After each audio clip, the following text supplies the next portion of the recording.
اب امام ابو حنیفہ جن کے فتوے پر ہم چلتے ہیں، ان کے پڑوس میں ایک نوجوان رہتا تھا شراب، وہ شراب پی کے شور مچاتا اور زور زور سے گانے گاتا، اور یہ ضرور کہتا اضاعونی فای فتن اضاعوا لیوم کریہۃ وسادات صغر، میں آدمی تو بہت بڑا تھا پر لوگوں نے میری قدر نہ کی، بندہ تھا میں بڑے کم داؤں پر کسے میں نے پہچانے نہیں۔ یہ شعر روز پڑھتا تھا۔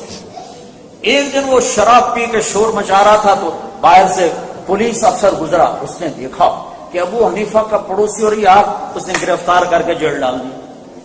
2-3 دن گزر گئے، اس کی آواز نہیں آئی، تو امام صاحب نے کہا وہ ہمارے پڑوسی کی آواز نہیں آتی، وہ کدھر؟ کہ وہ پولیس پکڑ کے لے گی۔ اچھا، تو تھانے پہنچ گئے۔ وہ تھانے دار اس زمانے میں پتہ نہیں کیا کہتے تھے، آج کی زبان میں کہتا ہوں، تو اس نے پولیس اسٹیشن والے سے کہا بھائی وہ ہمارا ایک پڑوسی آپ پکڑ کے لائے تھے، اس کو آپ چھوڑ دو۔ کہا جی میں تو آپ کی وجہ سے پکڑ کے لاؤں کہ آپ اتنے بڑے عالم اور آپ کے پڑوس میں شراب پی کے شور مچاتا ہے؟ تو کہنے کہ بھائی میری وجہ سے ہی پکڑا ہے، میری وجہ سے چھوڑ دوں گا، یہ چھوڑ دیتا ہوں۔ تو چھوڑ دیا، اس کو نکال کے لائے، کہنے کہ بھائی زمانے نے تیری قدر نہیں کی، میں نے تو کی نا تیری قدر کی۔ اس نے ایسی شراب سے توبہ کی کہ پھر اس کو ہاتھ نہیں لگایا۔ محبت، دین محبت سکھاتا ہے۔ میرے نبی نے پوچھا اسلام کا سب سے مضبوط عمل کون سا ہے؟ صحابہ نے کہا نماز، آپ نے کہا نہیں۔ صحابہ نے کہا جہاد، آپ نے کہا نہیں۔ صحابہ نے کہا حج، آپ نے کہا نہیں۔ صحابہ نے کہا روزہ، آپ نے کہا نہیں۔ صحابہ نے کہا صدقہ، آپ نے کہا نہیں۔ کہ پھر آپ ہی بتائیں؟ تو آپ نے فرمایا اسلام کا سب سے مضبوط عمل آپس میں اللہ کے لیے محبت کرنا ہے۔ ایو الاسلام اوثق، قالوا الصلاة قال لا، قالوا الجهاد قال لا، قالوا الصيام قال لا، قالوا الصدقة قال لا، قالوا الله ورسوله أعلم، قال إن اوثق عرى الاسلام الحب لله والبغض لله۔ اسلام کا سب سے مضبوط عمل آپس میں محبت کرنا ہے۔ ادھر دیوبندی بریلوی بن کے نہ رہنا، ادھر شیعہ سنی بن کے نہ رہنا، یہاں امتی بن کے رہنا، مسلمان بن کے رہنا، ورنہ میرے نبی کی زندگی کو ذبح کرنے والے بنو گے۔ تو اپنے نبی کی معاشرت سیکھو کہ میرے نبی گھر، یہ تو پڑوسی کا حق بتا ہے، پڑوسی۔ ایک یہودی کا جنازہ گزرا، آپ احترام میں کھڑے ہو گئے۔ یہ ہمارے اخباروں والے پاکستان کا ازلی دشمن ہندو، پاکستان کا ازلی دشمن ہندو۔ ارے نہیں بے وقوف ہو، تم خود اپنے دشمن ہو، تم خود اپنے دشمن ہو۔ تو ادھر ادھر کی نہ بات کر، یہ بتا کے قافلہ کیوں لٹا، مجھے رہزنوں سے گلا نہیں، تیری راہبری کا سوال ہے۔ ہم نے خود اپنے پاؤں پہ کلہاڑی ماری۔ کسی کے پیٹ میں بھی درد ہو تو امریکہ کی سازش ہے۔ سارا پاکستان جھوٹ سے بھرا پڑا ہے، امریکہ کی سازش ہے۔ 90% لوگ نماز نہیں پڑھتے، یہ امریکہ کی سازش، یہ یہودیوں کی سازش ہے۔ 100% اولاد ماں باپ کی نافرمان ہے، یہ یہودیوں کی سازش ہے۔ سارے بینکوں میں مسلمانوں کا پیسہ سود پہ پڑا ہوا ہے، یہ امریکہ کی سازش ہے۔ ڈیفنس میں ہر چوتھے گھر میں مجرا ہو رہا ہوتا ہے، یہ امریکہ کی سازش ہے۔ شراب چلتی ہے، زنا چلتا ہے، یہ یہودیوں کی سازش ہے۔ یہ اپنے پاؤں پہ خود کلہاڑی مار رہے ہیں۔ قوموں کے سفینے اوروں کے ڈوبونے سے نہیں ڈوبتے، اپنے ہاتھوں سے ڈوبتے ہیں۔ 3 کام جو قوم کرے گی تباہ ہو جائے گی، 3 کام جو کرے گی آباد ہو جائے گی۔ جس قوم میں ظلم ہوگا، جس قوم میں جھوٹ ہوگا، جس قوم میں دھوکہ ہوگا، وہ قوم تباہ ہو جائے گی۔ جس فرد، مرد، عورت میں جھوٹ، ظلم، دھوکہ ہوگا، تباہ ہو جائے گی۔ جس قوم میں سچائی ہوگی، عدل ہوگا، دیانت ہوگی، فرد ہو یا مرد ہو، عورت ہو یا قوم ہو، انہیں کوئی زوال پہ نہیں لا سکتا۔ وہ عروج کی سیڑھیاں چڑھ کے رہیں گے، اللہ چڑھا کے رہے گا۔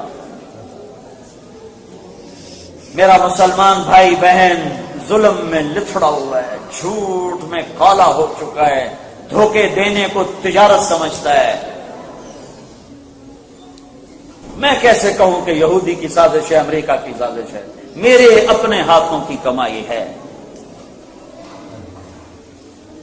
میرا نبی پڑوسی کا یہ حق بتا رہا ہے، پڑوسی چاہے ہندو ہو، سکھ ہو جائے، اور 4 اہل سنت کے امام سب سے بڑا شخص جس کے فتوے پر آج بھی 50 کروڑ مسلمان عمل کرتا ہے، وہ شرابی کو چھڑا کے لا رہا ہے۔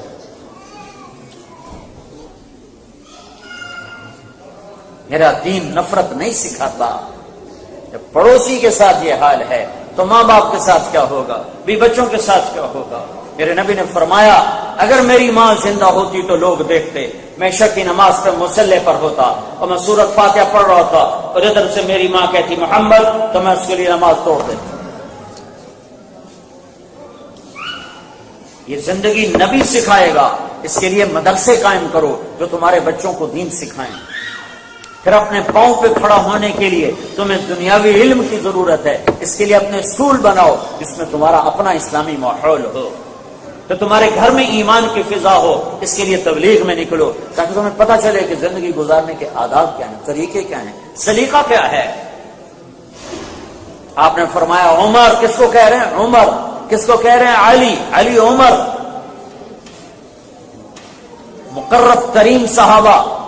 میرے بعد کوئی نبی ہوتا تو عمر ہوتا۔ علی جنت میں تیرا گھر میرے گھر کے سامنے ہے، ان کو کہہ رہے ہیں۔ تمہارے زمانے میں ایک شخص آئے گا، اس کا نام ہوگا اویس، اس کا قبیلہ ہوگا عامر، اور اس کا خاندان ہوگا قرن، اس کا رنگ ہوگا کالا، قد ہوگا درمیانہ، آئے گا وہ یمن سے۔ جب آئے تو تم نے اس سے اپنے لیے دعا کروانی ہے۔ عمر علی کو ان کی دعا کی ضرورت ہے؟ سورے تابعین اکٹھے ہو جائیں ایک صحابی کے بال کے برابر نہیں، تو عمر علی کو کوئی پکڑے گا۔ اور اویس کے بارے میں کہا جا رہا ہے، اویس قرنی، نام سنا ہے نا اویس قرنی؟ اویس قرنی، قرن خاندان ہے، عامر قبیلہ ہے، اور ان کا علاقہ یمن میں 2 سال پہلے گیا، میں ان کے علاقے میں گیا، ان کے گاؤں میں گیا جہاں وہ پیدا ہوئے۔ جس جگہ وہ گاؤں تو اب متعین نہیں، لیکن وہ وادی متعین تھی کہ یہاں اویس قرنی پیدا ہوئے، اور ان کے خاندان کے ایک شخص سے ملاقات بھی میری ہوئی۔ تو آپ نے وجہ کیا بتائی؟ کہ وجہ یہ ہے عمر علی، وجہ یہ ہے کہ جب وہ یوں ہاتھ اٹھاتا ہے تو اللہ خالی نہیں لوٹاتا۔ کیوں؟ کہ اس نے ماں کی ایسی خدمت کی ہے، وہ جب ہاتھ اٹھاتا اللہ کہتا لبیک۔ تہجد، جہاد، نماز، روزہ، حج نہیں، ماں کی خدمت سے۔ حضرت عمر رضی اللہ عنہ خلیفہ بن گئے، ہر سال ڈھونڈے اویس اویس اویس، ملا ہی نہیں۔ ایک سال انہوں نے سارے حاجی اکٹھے کر لیے، حج میں ڈھونڈتے تھے، سارے حاجی اکٹھے کر لیے، کہا بھائی سب کھڑے ہو جاؤ، سارے بیٹھ جاؤ، یمن والے کھڑے رہو۔ کہا سارے یمنی بیٹھ جاؤ، بنو عامر کھڑے رہو، تو کھڑے تھے۔ کہا سارے بنو عامر کھڑے ہو جاؤ، کرنی بیٹھ جاؤ، کرنی کھڑے رہو۔ تو ایک آدمی بچا، تو آپ نے تصدیق کی تم کرنی ہو؟ جی۔ عامر سے ہو؟ جی۔ اویس کو جانتے ہو؟ ہاں جی، میرا بھتیجا۔ آپ کیوں پوچھ رہے ہو؟ تو پاگل سا ہے۔ بس تمہیں رونے لگا، نہیں وہ نہیں، تیرا دماغ کو ہلیا لگ رہا ہے۔ تو پوچھا کدھر ہے؟ کہا جی اونٹ چرانے گیا تھا، اونٹ چرانے۔ تو آپ نے علی کو ساتھ لیا، عرفات کو نکل گئے، دیکھا تو اویس ایک کیکر کے نیچے نماز پڑھ رہے، یہ دونوں جا کے ایسے بیٹھ گئے۔ انہیں محسوس تھا 2 آدمی آ گئے، تو انہوں نے نماز چھوٹی کر کے سلام پھیرا۔ تو عمر نے پوچھا کون ہو بھائی؟ کہا جی مزدور ہوں۔ تمہارا نام کیا ہے؟ کہا جی اللہ کا بندہ۔ کہا بھائی اللہ کے بندے تو سارے ہیں، میں وہ نام پوچھ رہا ہوں جو تیری ماں نے تیرا رکھا۔ وہ تو دونوں کو نہیں جانتا تھا، پہلی دفعہ حج پہ آئے تھے۔ وہ کہنے لگے تم کون ہو میرا انٹرویو کرنے والے؟ تو اس پر حضرت علی نے کہا اویس یہ ہیں امیر المومنین عمر، اور میں ہوں علی بن ابی طالب۔ پھر وہ ایسے ہلنے لگے، دونوں کو سلام کیا۔ اچھا اللہ کے نبی نے نشانی بتائی تھی کہ اس کی کمر پہ ایک نشان ہوگا سفید۔ تو عمر نے کرتا اٹھا کے دیکھا تو سفید نشان، کہنے لگے بچے دعا کر ہم دونوں کے لیے۔ وہ حضرت میں آپ کے لیے دعا کروں، میری اوقات ہے، میں تو آپ کے قدموں کی خاک نہیں، میں کیسے کروں؟ کہ کر۔ کیوں؟ کہ اللہ کے نبی نے کہا تھا، اللہ کے نبی نے فرمایا تھا کہ ماں کی خدمت کر کے اویس اس مقام پہ پہنچ چکا ہے، جب یوں کہتا ہے تو اللہ لبیک کہتا ہے۔ عمر علی جیسے سے دعا، اللہ کی قسم عمر علی کو اویس کی دعا کی ضرورت نہیں تھی۔ اللہ آگے دیکھ رہا تھا، اللہ کے نبی آگے دیکھ رہے تھے کہ یہ امت ماؤں کو کیسے ذلیل کرے گی۔ تو اللہ کے نبی نے یوں ادنا کا پابند کیا اعلیٰ کو، تاکہ پیغام آگے جائے کہ ماؤں کی خدمت چھوٹوں کو بھی بڑا کر دیتی ہے، ادنا کو بھی اعلیٰ کر دیتی۔ پھر ایک اور حدیث میں آپ نے فرمایا لوگ جنت میں چلیں گے، اویس بھی چلے گا۔ جب جنت کے گیٹ پر آئیں گے تو اللہ تعالیٰ فرمائے گا باقی اندر چلے جاؤ، اویس کو روک دو، تو اویس رک جائیں گے اور ڈر جائیں گے، یا اللہ ایک ہی بڑی بوئے تھے آگے پیچھا، تو اللہ تعالیٰ فرمائیں گے پیچھے دیکھو، تو اویس پیچھے دیکھیں گے تو سب مجرم کھڑے ہوں گے، دوزخ والے کھڑے ہوں گے، تو اللہ تعالیٰ فرمائیں گے تو نے مجھے خوش کیا تھا اپنی ماں کی خدمت سے، یہ دوزخ والے کھڑے ہیں تو ایسے اشارہ کر، جس کا تو اشارہ کرے گا آج تیری تو فیل لاکھوں آدمیوں کو جنت میں ڈالوں گا۔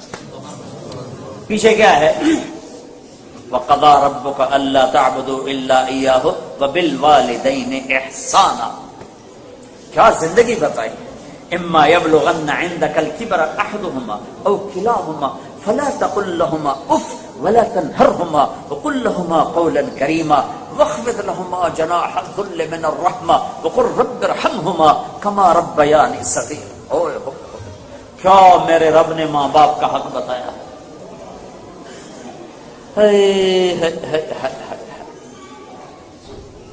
ایک آیت کو پیش کرتا ہوں، ایک آیت سے وَاخْفِضْ لَهُمَا جَنَاحَ الذُّلِّ مِنَ الرَّحْمَةِ، جناح آدمی کی ید ہوتا ہے، جناح نہیں ہوتا، یعنی بازو ہوتے ہیں، پر نہیں ہوتے ہیں۔ اللہ تعالیٰ کہہ رہا ماں باپ کے آگے پر بچھا دے، میرے کوئی پر ہیں، یہ تمہارے کوئی پر ہیں، اللہ تعالیٰ کہہ رہا پر بچھا دے۔ یہ پر بچھانے کا کیا مطلب ہے؟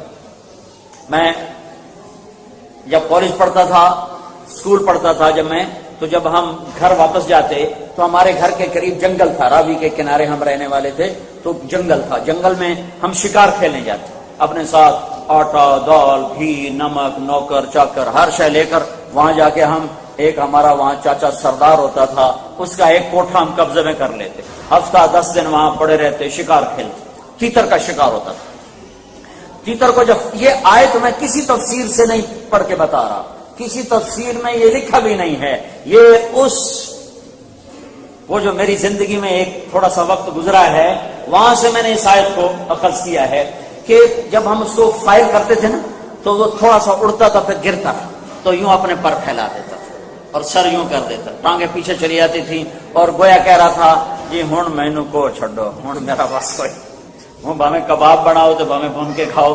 وہ گر کر اپنے زبان سے یوں کہہ رہا ہے کہ اب میں ذبح ہونے کے لیے تیار ہوں۔ میں اس آیت کو وہاں سے سمجھا کہ میرا رب کہہ رہا ہے ماں باپ کے آگے یوں ذبح ہونے کے لیے تیار ہو جاؤ۔